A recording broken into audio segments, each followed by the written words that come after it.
Hey, welcome back. As promised, I'm going to show you how you can grow all these different types of orchids in our easy-to-use hydroponic system.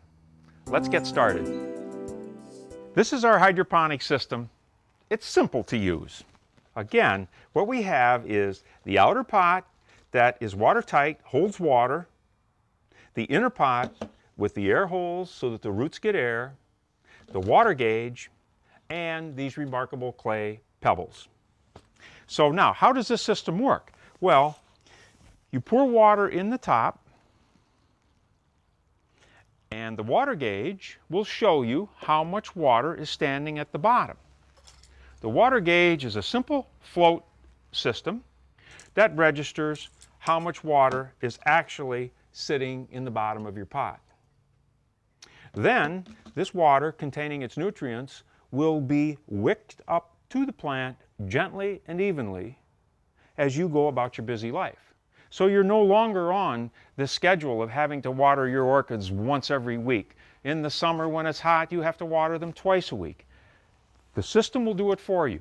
All you have to do is water the plant, the water gauge will show you how much, and the pebbles will take care of the rest.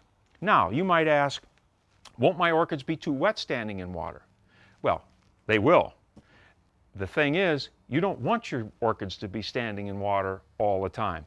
With our system, and we tell you with the instructions, is to let the system dry out totally, completely before you water again.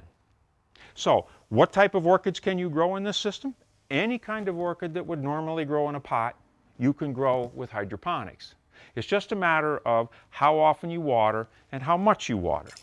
Let's take a closer look at these LECA pebbles. These pebbles start out life a clay pellet the size of a pencil eraser. It's heated to 2,600 degrees where it expands and pops like popcorn. This gives the pebbles a hollow core with an extremely hard outer shell. They actually hold water.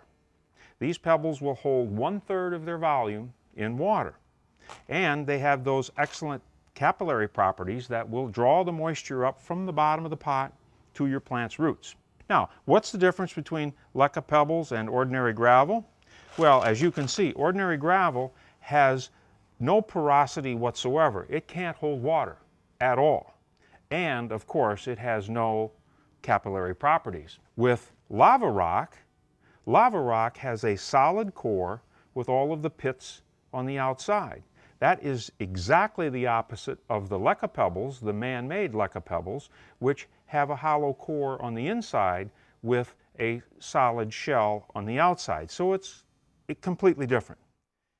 And then, of course, we have our traditional potting mix here with the bark, the charcoal, the perlite, and all of that.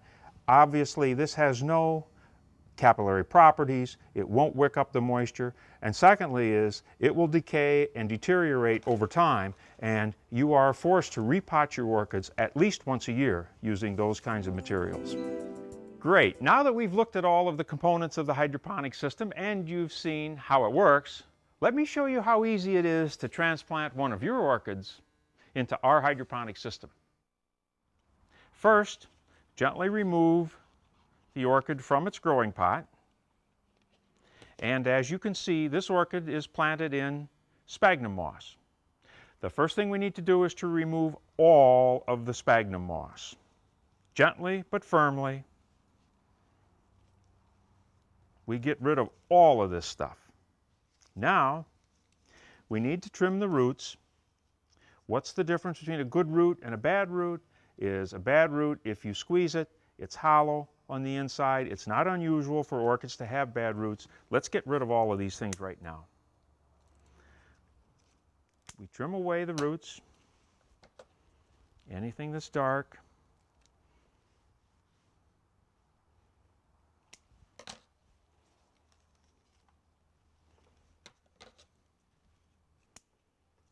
Okay, this plant has a pretty good root system. Next, we take the plant to the sink and wash away the last bits of this sphagnum moss. Remembering, we want to get all of this material out of there because we're going to replace all of this stuff with our LECA pebbles in our hydroponic system.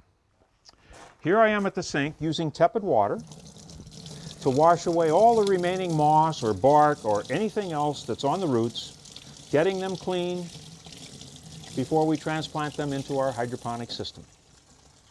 Now that we've cleaned the roots of our orchid, we're going to transplant it into the hydroponic culture pot. The first thing we're going to do is put a layer of pebbles at the bottom of the pot. Then we position the orchid in the center of the pot and fill the pot with the remaining pebbles.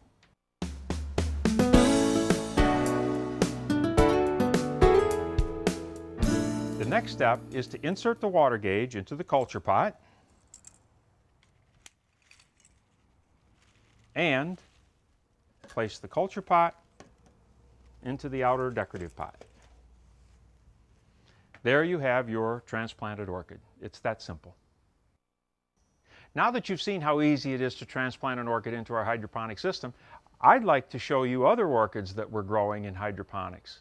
As a matter of fact, any orchid that grows in a pot can grow in hydroponics. Here we have lady slipper orchids, or Paphiopedilum, and as you may know, they like constant moisture and air at their roots. They're perfect for our hydroponic system. Next we have Epidendrum, another very good candidate for the hydroponic system. This is a beautiful yellow. Then we have the Oncidium family of orchids. They adapt to hydroponics quite easily also. I personally like the Oncidium orchid because it grows very well in the northern climates.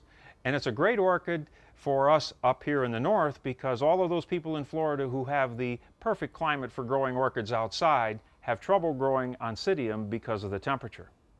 Oncidiums love our hydroponic system, as you can see with this plant.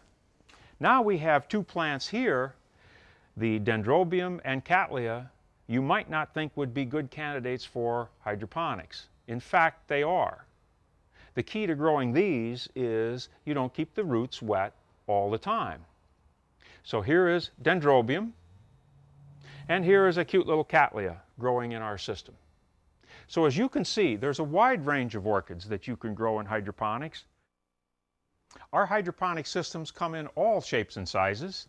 Here we have a larger pot. This is excellent for Cymbidiums. Here we have a tall pot, but narrower, excellent for Cattleya, Dendrobium.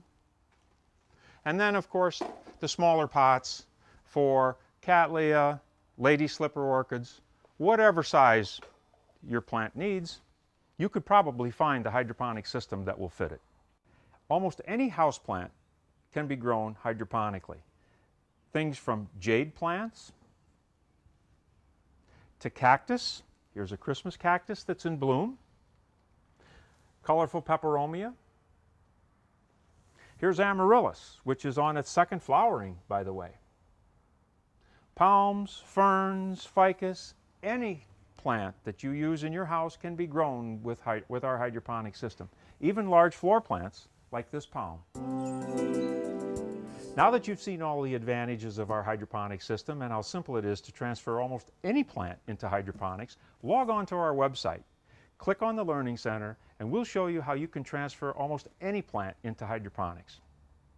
So until next time, this is Jerry Harms, and hey, we love this stuff.